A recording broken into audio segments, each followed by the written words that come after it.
वफा का खंजर। मुंशी प्रेमचंद की कहानी। विजयगढ़ और जयगढ़ राज्य में कई तरह की समानताएं थीं। दोनों ही बेहद संपन्न, मजबूत और धार्मिक राज्य थे। दोनों राज्य के रस्म रिवाज ही नहीं बल्कि बोली भी एक सी ही थी। यहाँ तक कि विजयगढ़ और जयगढ़ राज्यों की लड़कियों की शादी भी एक दूसरे राज्य में होती थी।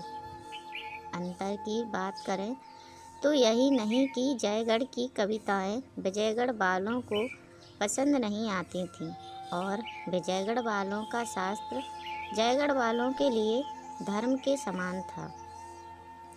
दोनों राज्य के लोगों के बीच लड़ाई झगड़ा हमेशा ही रहता था।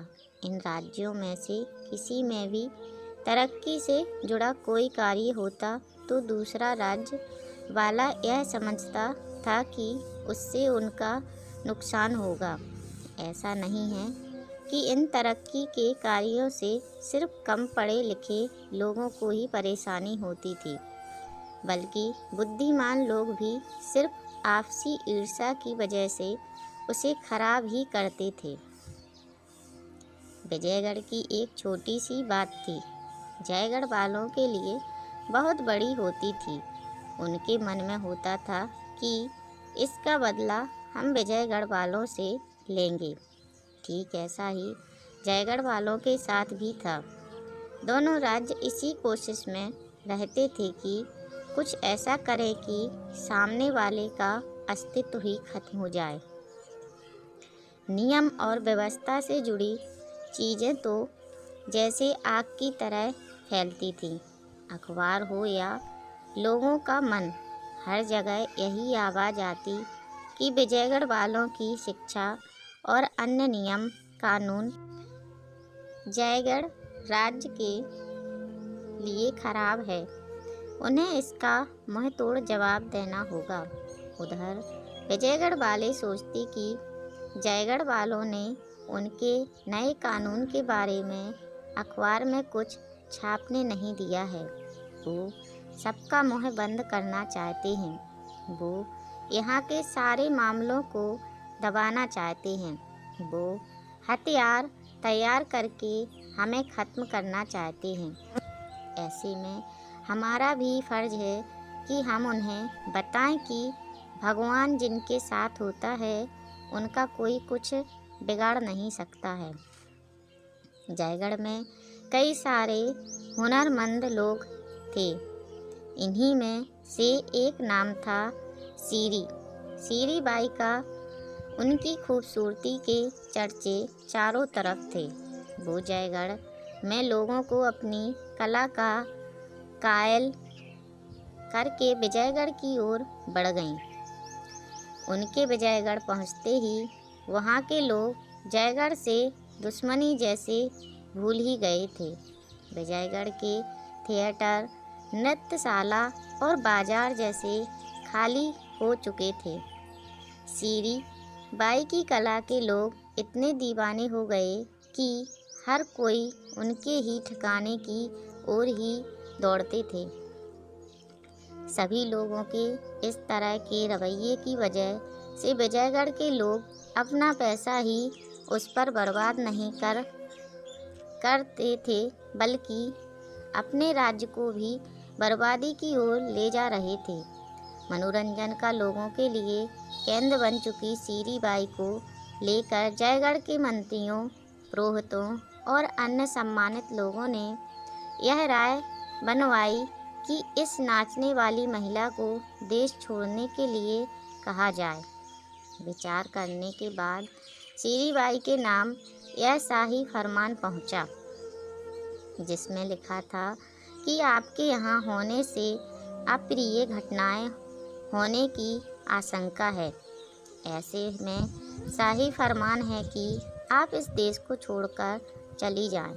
वैसे यह आदेश अंतर्राष्ट्रीय संबंधों के एकमत खिलाफ था। इसी वजह से सीरी बाई के साथ ही उसके देश जयगढ़ ने भी इस पर आपत्ति जताई। इस फरमान की वजह से जयगढ़ में खामोशी छा गई थी। हर कोई गुस्से में था। कुछ चाहते थे कि विजयगढ़ से बातचीत करके सुलह कर ली जाए और कुछ की मांग युद्ध थी।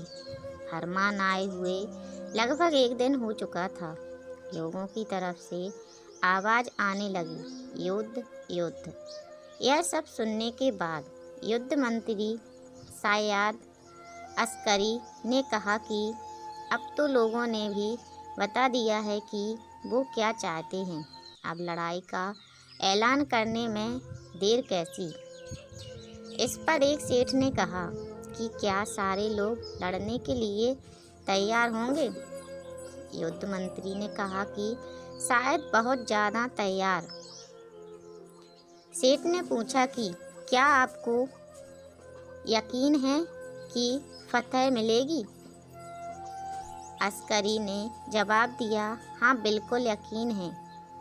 तभी लोग आपस में जंग करते हुए हथियार एक दूसरे को बांटने लगे। ठीक 30 साल पहले भी एक ज़बरदस्त लड़ाई हुई थी जिसके कारण जयगढ़ हिल गया था।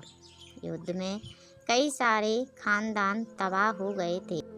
सब कोई एक दूसरे के खून का प्यासा हो गया था। उस वक्त पूरा जेल देशभक्तों से भर गई थी। आज़ादी की लड़ाई लड़ने वाले जाबाज में मिर्ज़ा मंसूर भी थे। मिर्ज़ा को पूरा दिन जेल में हथौड़ा चलाना पड़ता था और बस आधे घंटे के लिए नवाज की छुट्टी मिलती थी। उसे हमेशा ही अपने बेटे मंसूर की याद आती थी। इस याद में उसका मन करता कि गंगा में डुबकी मारकर भाग जाऊं और अपने बेटे से मिलाऊं।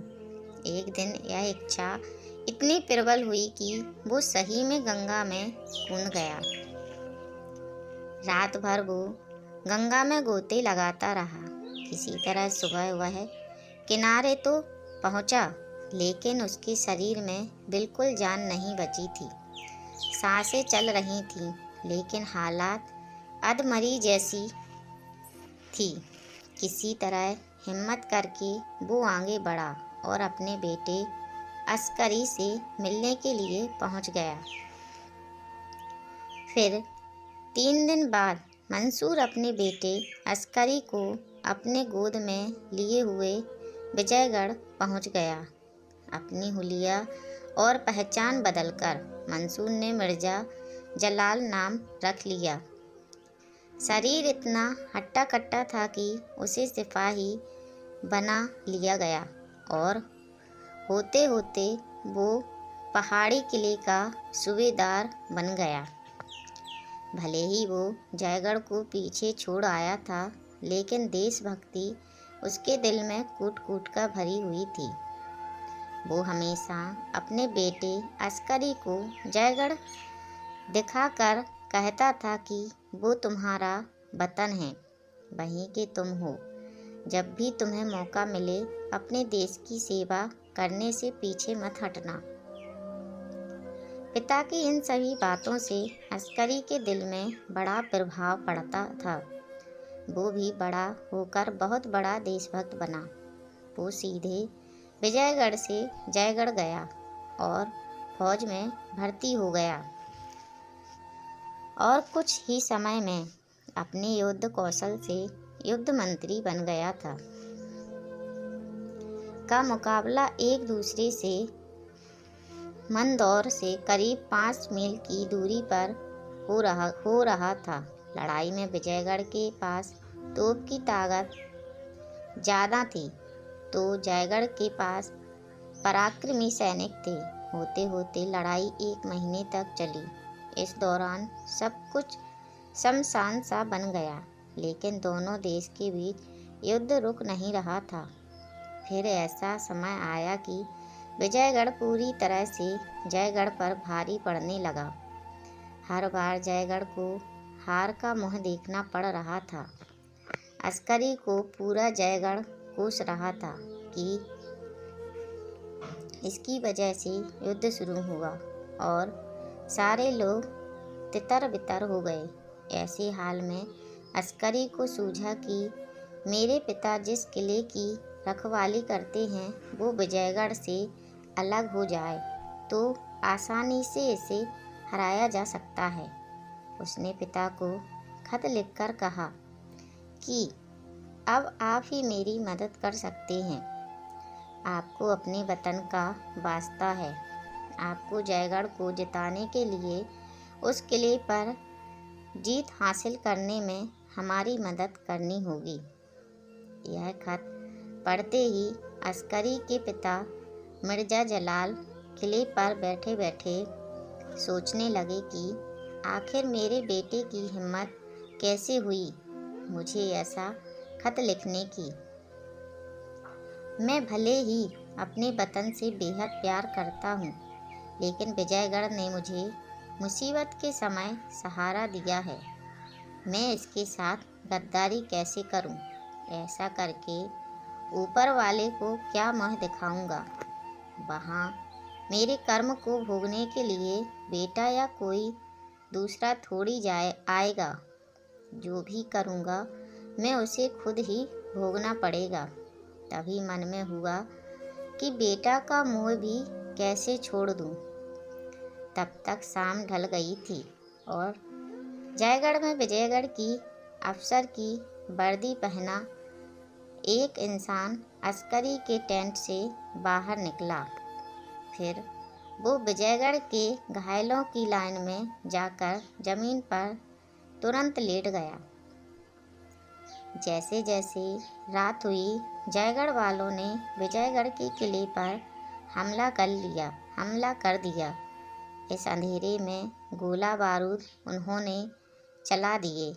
आराम से सब कुछ करते वो कम से कम 14 लोगों की जान भी नहीं जाती और विजयगढ़ वालों को कुछ पता भी नहीं चलता। तभी मिर्जा के मन में हुआ कि ये लोग यहाँ तक पहुँच तो नहीं पाएंगे, और अगर पहुँच गए तो मुझे क्या करना चाहिए। फिर मन से आवाज़ आई कि 30 साल से जिस जगह से इज्जत मिली उनके साथ दगा करने की मैं सोच भी नहीं सकता।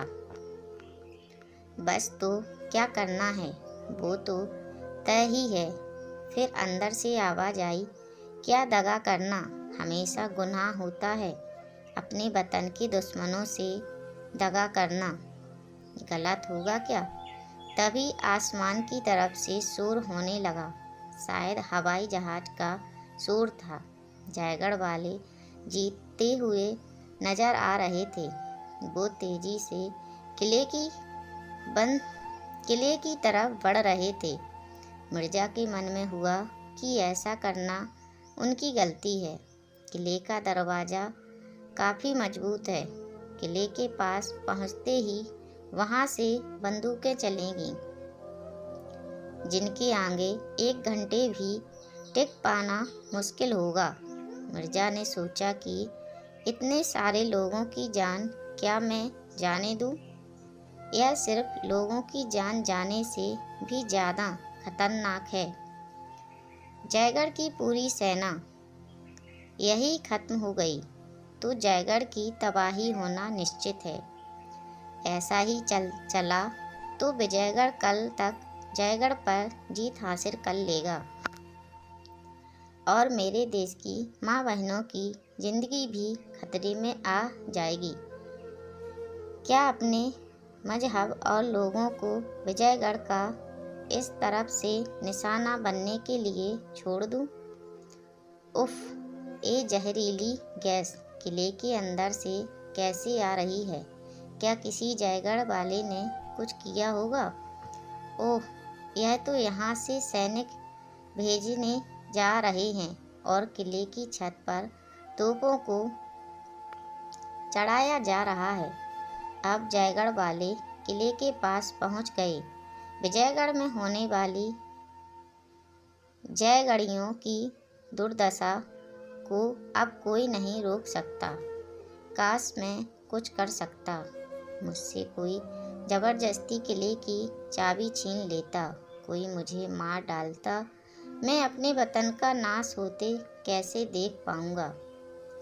मैं बेबस हूँ, मेरे हाथों में जंजीरें हैं, पैरों में बेड़ियाँ लगी हैं, शरीर का एक एक रोम जैसे जकड़ रखा है। मन है इन सारी जंजीरों और बेड़ियों को तोड़कर बेटे के लिए किले के दरवाजे खोल दूं। पता है मुझे ये सब गुनाह है, लेकिन अब इससे क्या डरना। जयगढ़ वाले किले के पास बाहरी आक्रमण से बचने के लिए बनाए गए गड्ढों तक पहुंच गए। अब कुछ नहीं हो सकता। मेरा बेटा अस्कर भी घोड़े में सवार होकर आ रहा है। मन में हुआ कि मैं नमक हरामी कर देता हूँ, इससे कुछ नहीं तो कम से कम मेरा बेटा तो बच जाएगा। तभी तो बरसने लगी। मेरा बेटा मेरी आंखों के सामने खून से लथपथ पड़ा था। हाय मेरा बेटा, मैंने अपनी वफा पर बेटे को कुर्बान कर डाला। मैं इसका बाप नहीं दुश्मन बन गया। कहानी से सीख। प्रेमचंद की कहानी वफा का खंजर यह सीख देती है कि लड़ाई विनाश लेकर आती है। जितना हो सके युद्ध को टालकर बातों से चीज़ें सुलझानी चाहिए। दूसरी सीख यह है कि हमेशा अपनी काबिलियत के दम पर ही फैसला लें। अपने रिश्तेदारों पर भी भरोसा करने से कई बार दगा मिल जाती है। यह वीडियो आप लोगों के लिए कैसी लगी है कमेंट बॉक्स में ज़रूर बताना। अगर अच्छी लगी है तो लाइक करना और ज़्यादा से ज़्यादा शेयर करना। प्रेमचंद जी की अगली वीडियो देखने के लिए हमारे चैनल को सब्सक्राइब ज़रूर कर लेना।